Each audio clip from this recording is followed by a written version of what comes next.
নমস্কাৰ ছাত্ৰ ছাত্ৰীসকল তোমালোকৰ কাৰণে আজি লৈ আহিছোঁ দৃষ্টান্তৰ 100% কমন কোৱেশ্চন এছামিজ চেপ্টাৰৰ কমন দৃষ্টান্তৰ কমন কি 100% কমন আছে তোমালোকে চাই লোৱা দৃষ্টান্তৰ 100% কমন কোৱেশ্চন 2022 চনৰ কাৰণে আহিবলগীয়া কোৱেশ্চন দিয়া আছে 2 নম্বৰত হাত মহিলিয়া ঘৰৰ বাহিৰত ৰৈ থকা মানুহজনে কবিৰ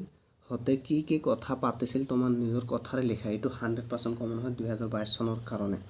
আৰু এটা দিয়া আছে 4 নম্বৰত বৰ শান্তিত আছে এই প্ৰজাতিত কোনে কিয় এইদৰে কৈছিল কথাষাৰৰ অন্তৰ্হিত ভাৱ মকলাই লিখা এইটো 100% কমন 2022 চনৰ কাৰণে আহিব এই কোৱেশ্চন কেইটা পঢ়িলা আহিব তোমালোকে নিশ্চয় ভাল মাৰ্ক পাবা আৰু দিয়া আছে 5 নম্বৰৰ চোৱা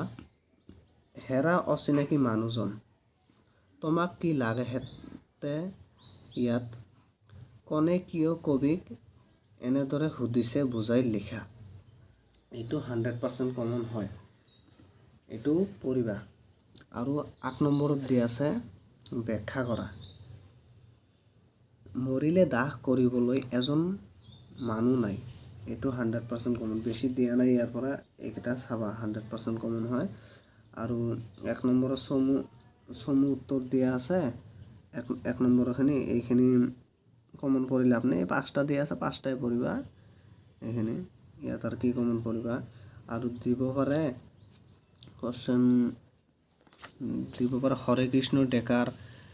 কবিৰ পৰিচয়খিনি দিব পাৰে কবিৰ পৰিচয় দৃষ্টান্তৰ কবিৰ পৰিচয় দিব পাৰে কবিৰ পৰিচয় কৰিলে তোমালোকে গোটেইখিনি ইয়াত পাবা জন্ম কিমান চনত হৈছিল মৃত্যু কিমান চনত হৈছিল কোনটো কলেজত পঢ়িছিল তেওঁ এইবিলাক গোটেইখিনি লিখিব পাৰিবা ভিডিঅ'টো যদি ভাল লাগে তোমালোকে এটা লাইক কৰি দিয়া আৰু সাবস্ক্ৰাইব কৰি দিবা আজিৰ ভিডিঅ' ইমানেই আছিল গুড বাই